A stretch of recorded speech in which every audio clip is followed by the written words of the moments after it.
Have you considered getting into beekeeping for quite a while now? Or maybe you just came across it and you're like, hey, I'm going to try that.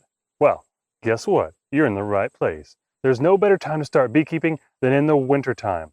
I know most of the time you hear things like spring is the best time to get into bees. Well, it's not.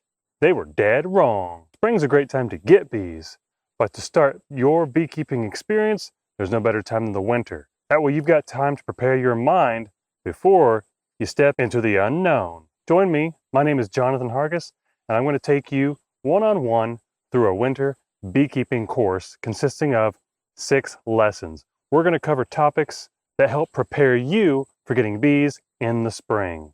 We're going to cover things like beekeeping tools and how to use them.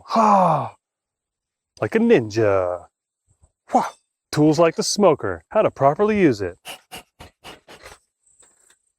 And even protective gear, so that you can have the most fun and get the most out of this experience while staying safe and learning. We're also going to cover things like where in the world do you put your bees so that everyone in the family gets along. How do you get your bees? And so much more. So join me. I'm the Hive Doctor of YouTube. My business is Bee Native Apiaries. Check out the link below so that you can find out more details about this particular and unique winter mentoring course. Let me mentor you this winter so that you can be a better beekeeper in the spring. It's my job to take the guesswork out of beekeeping for you.